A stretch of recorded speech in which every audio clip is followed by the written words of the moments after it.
à tous et bienvenue pour cette nouvelle vidéo. J'espère que vous allez bien, que vous avez eu une très bonne semaine et que vous avez eu d'excellentes lectures.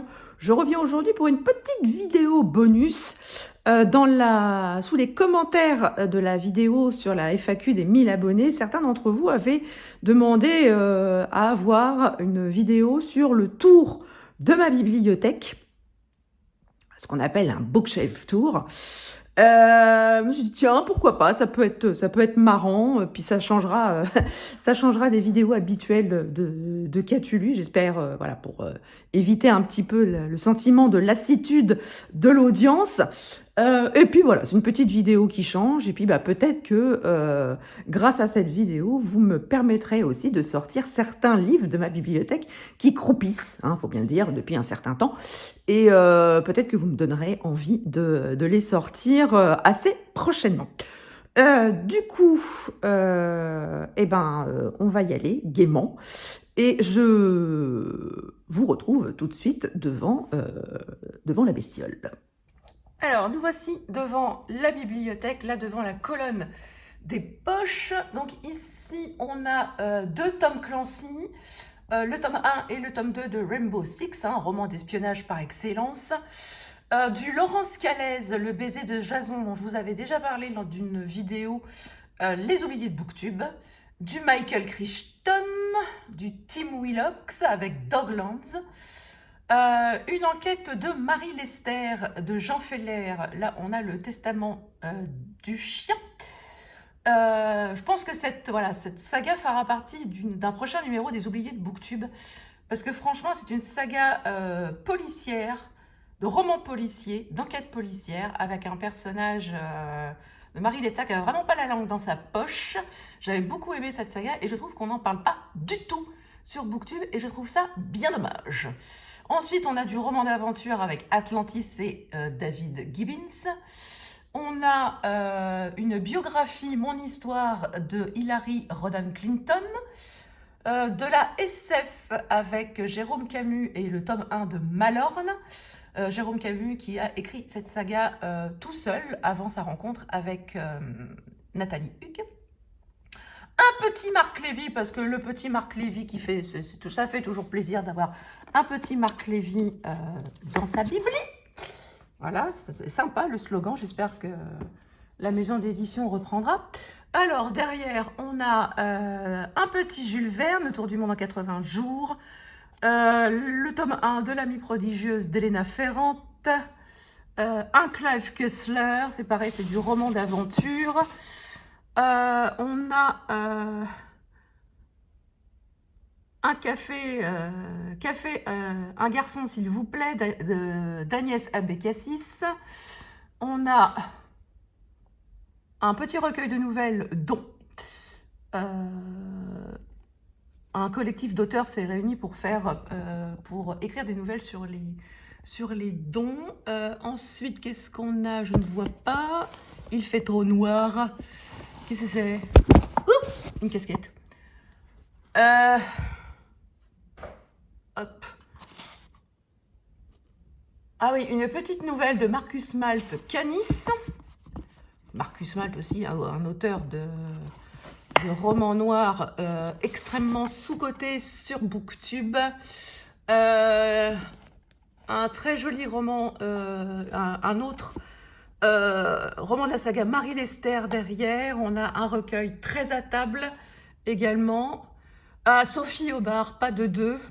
C'est pareil, hein, Sophie Aubard, je vous en reparle. Je pense que je vous en reparlerai assez rapidement. C'est une autrice que j'aime beaucoup, qui me suit, qu'on se suit depuis très longtemps, toutes les deux. Et celui-là, j'avais beaucoup aimé. C'était extrêmement remuant comme roman. Et je vous reparlerai d'elle assez vite.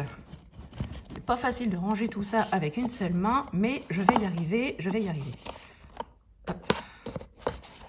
Alors ça, c'est quoi? Voilà, une petite nouvelle de Patrick Sénécal, Contre Dieu. Patrick Sénécal, c'est le maître du roman horrifique. Pourquoi ça ne rentre pas? Ça me saoule. Hop. Alors j'espère que vous n'aurez pas trop la gerbe. Mais j'avoue que filmer avec une main et manipuler les bouquins avec mon autre main, c'est pas simple. Voilà, voilà. J'espère au moins que vous apprécierez l'effort de jonglage. Un petit Aurélie Vallogne, mais dans les orties, à côté d'un Sir Cédric, l'enfant des cimetières, absolument génial celui-ci. Si vous ne connaissez pas Sir Cédric, vous devriez grandement y remédier, bande de petits canailloux que vous êtes, parce que franchement, ça c'est du thriller qui décoiffe. Hop. Alors, ensuite, on passe à l'étage du dessous. Alors, dans l'étage du dessous, on a un Julie de Lestrange. Hier encore, c'était l'été, du contemporain, un Thomas H. Cook, un roman policier extrêmement bien fichu sur des disparitions, je crois. Victor de Herbol, auteur espagnol de thriller, polar, plutôt. Là, on est plutôt sur du polar. Il a une plume, cet homme-là, et en plus de ça, il est hyper gentil. Daniel Esterman, le nom de la bête, du thriller. Fabrice Pichon, Le sang du passé, un roman policier d'un auteur qui nous a malheureusement quittés il y a quelques années. Et c'est extrêmement dommage parce que c'était un homme absolument fabuleux. L'homme était fabuleux, l'auteur était absolument génial et voilà, le monde de l'écriture, le monde des romanciers et des romans policiers a perdu un grand homme ce jour-là. Ensuite, La vie secrète d'une mère indigne, un peu de chick-lit, un peu de roman détente. Blackout, roman policier. Nathalie Hugues, Un rue des Petits Pas, roman absolument formidable, extrêmement émouvant. Un Robert Godard, Esther Malander a disparu, un roman policier qui m'avait été conseillé grandement par ma copine Montse, qui est absolument fan de cet auteur. Tranquille le chat de Dari Valco, que j'avais acheté au Quai du Polar il y a quelques années, que je n'ai pas lu. Ensuite, on a Et je danse aussi d'Anne-Laure Bondou et Jean-Claude Mourleva, que je n'ai pas lu non plus. Certains vont me dire, mais qu'est-ce que tu fiches à avoir autant de romans dans ta palle et que tu ne lis pas? C'est pas faux. C'est pas faux. Alors ensuite, qu'est-ce qu'on a derrière? On a un Hervé Commer, un polar. On a également Stéphane Griner, L'été des deux pôles, un polar. Derrière, on a un Colin Niel, Ce qui reste en forêt. C'est pareil, hein, ce garçon a un talent fou. J'avais beaucoup aimé Entre les fauves. Ensuite, derrière, on a une trilogie de Peter Guttridge. Oui, c'était la trilogie de Brighton. J'avais acheté ça au festival Polar à la plage il y a quelques années. Et j'ai acheté les trois, ne sachant pas si ça allait me plaire. Oh là là, la lectrice en carton. Donc j'ai acheté les trois. L'auteur était ravi, je crois qu'il m'a dédicacé les trois en plus. Et ben, je ne l'ai toujours pas lu. Voilà, c'est le grand drame de ma vie. Derrière, qu'est-ce qu'on a? Un Graham Hurley, Disparu en mer, du polar. Maxime Gillot, Les disparus de la 16, du polar également. Tom Sharp, de la littérature américaine contemporaine. Comment se sortir d'une poupée gonflable et de beaucoup d'autres ennuis encore. Ça promet, c'est une sacrée pavasse hein, quand même. Un autre petit Marc Lévy, si c'était à refaire, hein, parce que c'est toujours bien d'avoir des Marc Lévy à tous les étages. Ah là là, allez, hop.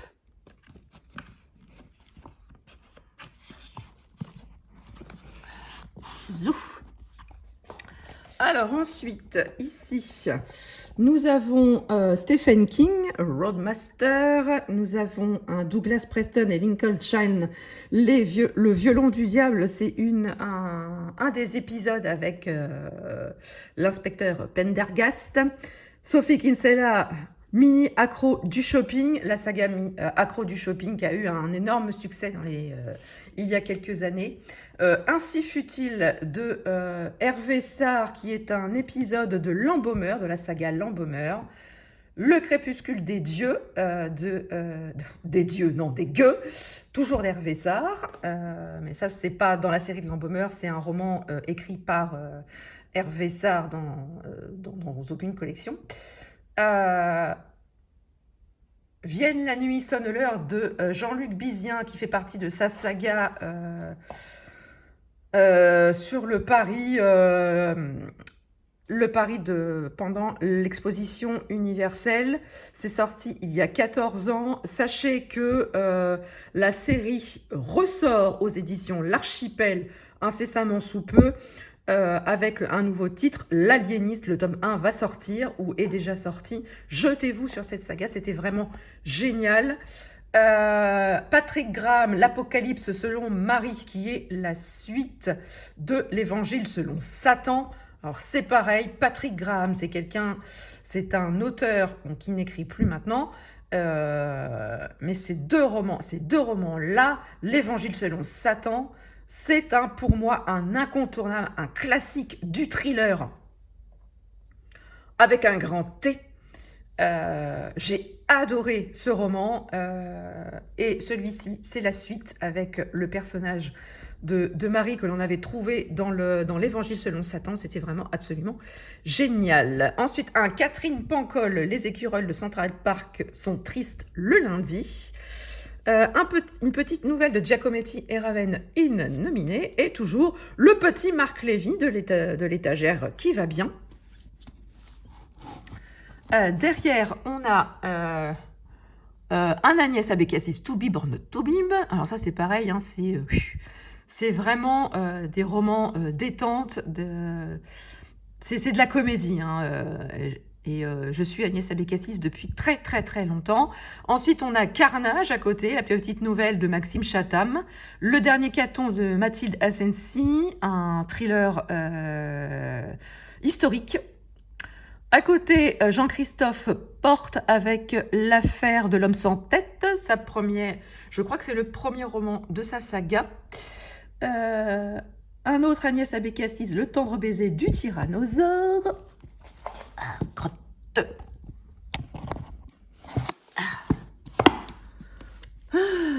Ensuite, un Annie Barrows. Je ne vois pas le titre. Ensuite, un autre roman de la saga des Embaumeurs. À côté, qu'est-ce que c'est? Manhattan Carnage, je ne sais plus ce que c'est, ça. Je ne sais plus ce que c'est. Bref. Ensuite, on a... Guigoise. Ah oui, un Suzanne Stock, un polar français, et un David Ellis, un autre polar. Tâche, les gars. Alors, ici, on a Jeu de peau. Hop. Jeu de peau que j'ai déjà lu. Germania, que j'ai déjà lu également. La République des faibles, un polar.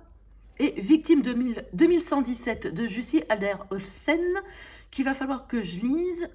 J'ai 2 romans de retard de cet auteur, et a priori le dernier de la saga devrait sortir au mois de mai aux éditions Albin Mich,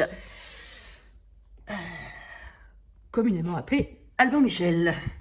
Ensuite, un Tuer le fils, que j'ai déjà lu. Hop, un bandeau, on s'en fiche. Le dernier message de Nicolas Beuglé, que je n'ai pas lu. Pachinko, de Min Jin Lee, qui a eu un énorme succès il y a pas longtemps. Un petit recueil de 13 à table. Et alors celui Algrimur, je ne vois pas son nom parce qu'il y a le prix dessus. Le grand ménage du tueur à gages. Alors je ne sais absolument pas de quoi ça parle, mais j'avoue que le titre m'avait fait hurler de rire. Et je ne l'ai toujours pas lu, c'est normal, tout va bien. On est sur Booktube, c'est normal. Hop, on va profiter de faire du ménage en même temps. Hop là. Alors, ici, on a du San Antonio, du Glenn Cooper, on est sur de... Ah, oh là là, oui, le livre des morts, enfin que je vous en parle de celui-là. Dans une vidéo oubliée de Booktube. Un Jim Fergus, 1000 femmes blanches.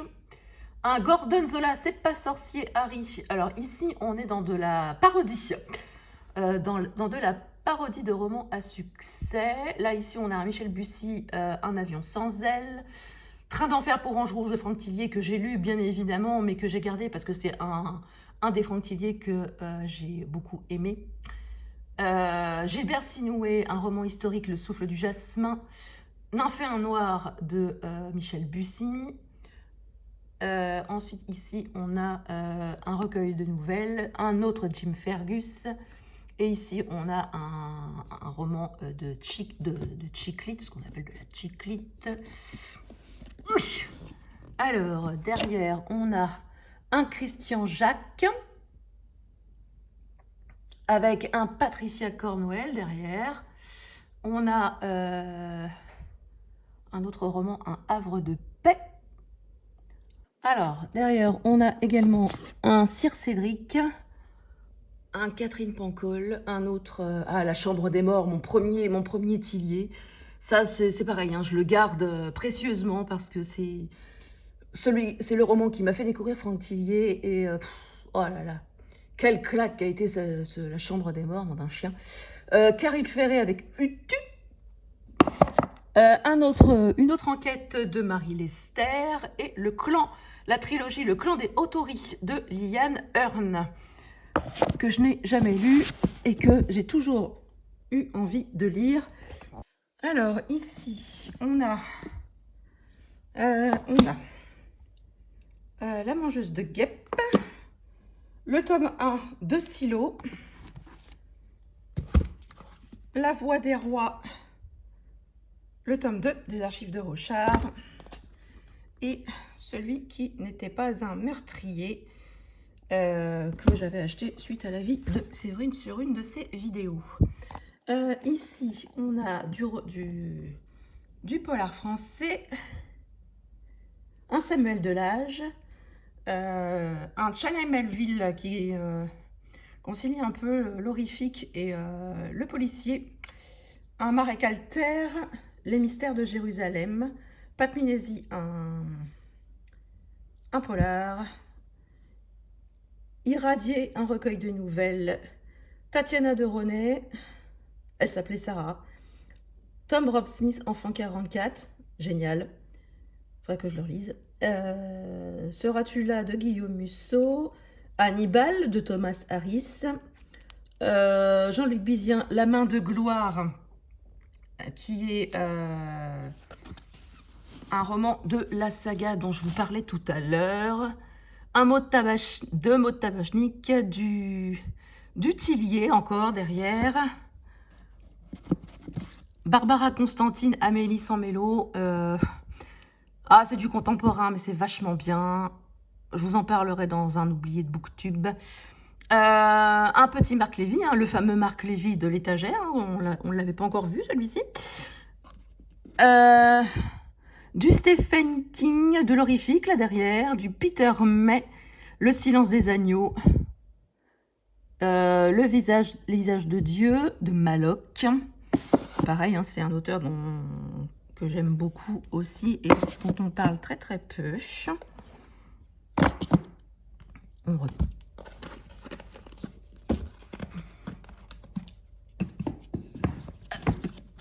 Alors, hop, je me relève. Donc ici, on est dans la bibliothèque avec les grands formats que j'ai déjà lus. Et que je garde parce que je les ai beaucoup aimés. Donc ici, vous retrouvez Patrick Graham, Retour à Rédemption. Ici, énorme claque que ce roman. Il vous prend aux tripes. C'est vraiment phénoménal. Marc Lévy, Agnès Abécassis, Ingrid Desjours, Dan Brown avec Le symbole perdu. Thanatea de Sonia Delzongle, Ingrid Desjours. Donc, Paul Colise, Fabrice Pichon, encore une fois, Hervé Comer. Ici, sur cette étagère-là, vous avez, on admire le casque ramené de vacances, vous avez mes Maxime Chatham, mes grands formats Maxime Chatham. Ils sont ici, ils sont tous là. Ici, on a un Jacques Saucé, un roman de Christian Roth, le tome 2. Ça, c'est un tome 2 de je ne sais plus quelle saga de Niki Popretto. Là, vous avez tous mes quelques Gilles Le Gardinier.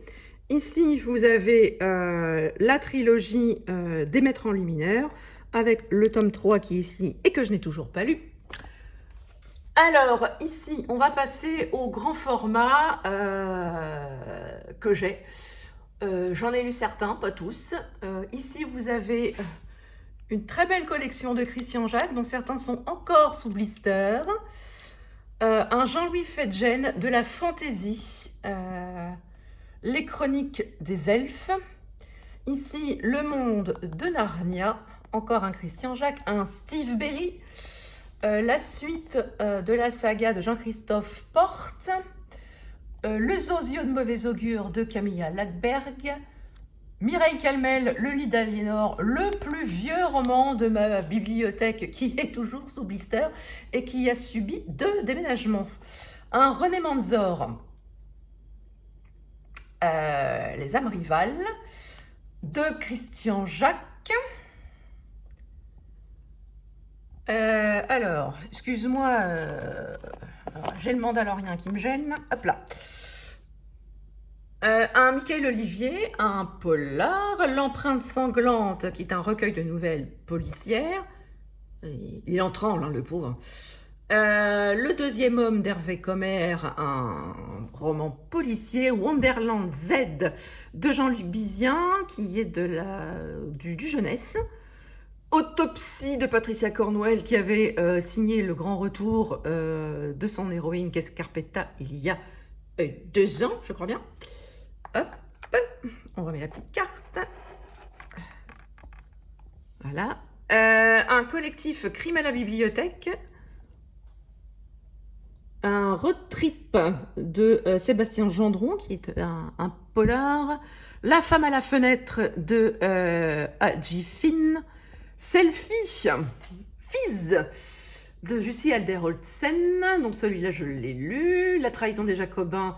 Toujours la saga de Jean-Christophe Porte, Steve Berry, Le mystère Napoléon.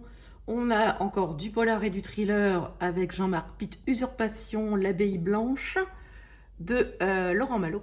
Ensuite, on a du contemporain historique. Le père David, l'impératrice et le panda de José Frêche. C'est pareil, ça, on en entend très peu parler sur Booktube. China Melville, que je vous ai parlé tout à l'heure, mais cette fois-ci avec un autre de ses romans, Art et d'essai de Sophie Hénaf, l'équipe de bras cassés des poulets grillés. Un autre Christian Jacques avec Ramsès III, que j'ai lu. Ingrid Astier, Quai des Enfers, du polar. Un San Antonio, du Stephen King, bien sûr. Un John Connelly. Alors, ici, tada! The Saga Chouchou, hein, on y revient encore une fois. Fièvre rouge, un roman contemporain historique.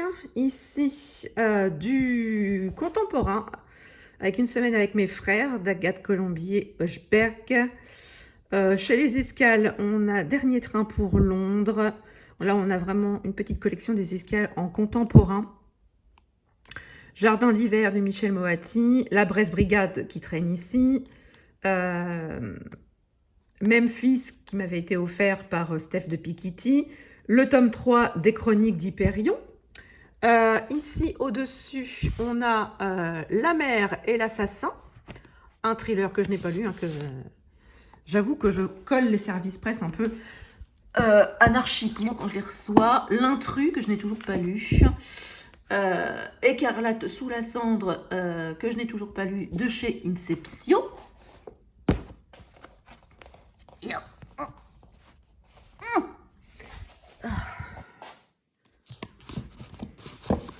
Hop là.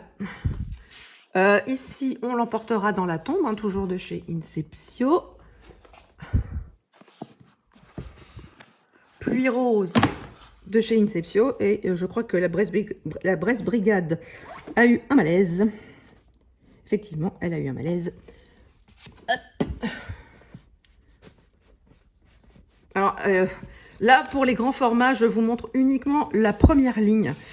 Si vous voulez, je ferai une autre vidéo avec la deuxième ligne des grands formats. Mais là, voilà, là, ici, on a un autre Jodie Taylor. Mais j'ai pas la place de tous les mettre. Faudrait que je lise quelques-uns de ces romans-là pour pouvoir tous les mettre. Ici, on a encore un... ça, c'est le dernier Chronique de Sainte-Marie. Et ici, on a, je crois, le tome 2 d'Emmeline Carlyle, La boussole du Levant, toujours aux éditions Inception. Ici, on en a encore hein, des Inception, Surnaturel, la saga, le tome 2 et le tome 3 de Greka, À la croisée des rêves, deux romans un peu déjantés, Cratera, le tome 1, le tome 2, Autopsie de Michel Saponet, que je n'ai toujours pas lu, mais que j'ai très envie de lire, Nouvelle Babel, que j'ai lu, les M.J. Arledge, Les beaux mensonges du polar, encore une fois, Un bon indien est un indien mort, un polar que j'ai déjà lu. Là, on a du contemporain, on a encore une fois du René Manzor, un recueil de nouvelles, Respirer le noir, des polars, en veux-tu, t'en as là. Ici, qu'est-ce qu'on a? On a À nos jours heureux, on a Le mystère du roi en jaune de chez Inception, on a La nuit des fous que j'ai déjà lu et que j'ai adoré. Est-ce que j'ai encore besoin de préciser? La Brest Brigade, le tome 3. Paternoster, que j'ai gagné chez Caro. Ici, qu'est-ce qu'on a encore? Ask for Help, de chez Inception. J'ai du retard chez Inception, non, un chien. La double vie de Dina Miller, que j'ai lu cette semaine et dont je vous parlerai la semaine prochaine, dans le prochain qu'as-tu lu, hein? Faudra être là. Encore un M.J. Arledge. Et qu'est-ce que j'ai là-dessous? Ah bah oui, Les jumeaux Croche-Mort, le tome 1 de Cassandra O'Donnell, qu'il va falloir que je lise assez rapidement, car le tome 2 ne va pas tarder à sortir. Voilà. On est un petit peu in the mouise. Par ici, on est complètement à la ramasse.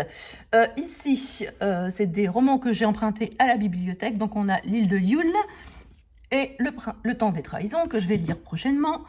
Un livre que je vais lire aussi prochainement qui me fait extrêmement envie, c'est Le Rouge et le Blanc, un contemporain de Harold Cobert. Ici, on a les titres du Grand Prix des lecteurs Pocket. Ça, ici, vous avez les romans que j'avais achetés au Quai du Polar l'année dernière et que je n'ai pas lu pour la plupart, sauf celui-ci, hein, qui est L'affaire de l'île Barbe de Stanislas Petrovski. En dessous,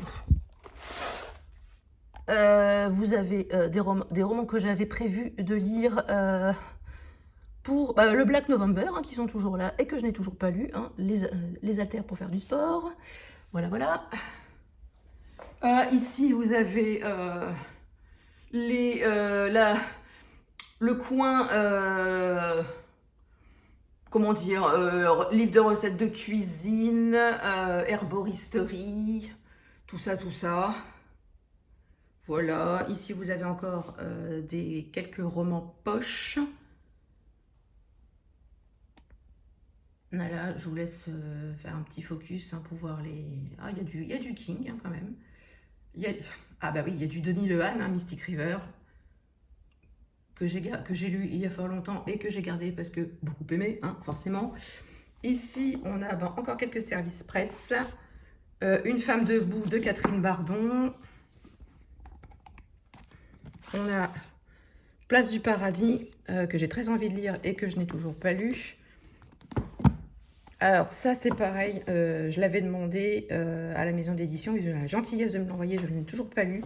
C'est une honte, je suis honteuse, je suis très honteuse, je suis plus qu'honteuse même.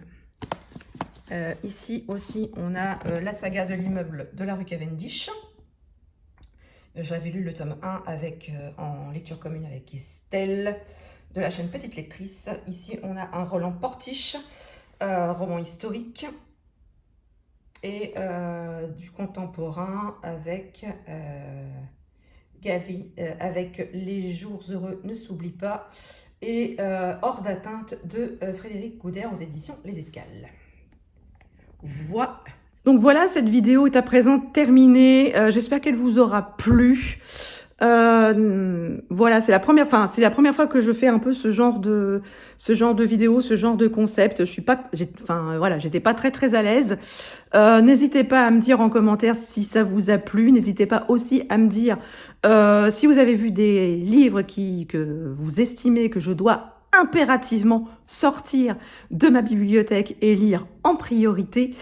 N'hésitez pas à mettre un petit pouce en l'air si la vidéo vous a plu. N'hésitez pas aussi à vous abonner, c'est gratuit, ça fait plaisir et ça ne fait de mal à personne. Sur ce, je vous laisse, je vous souhaite une très belle semaine, une très belle lecture et je vous dis à très bientôt pour une prochaine vidéo.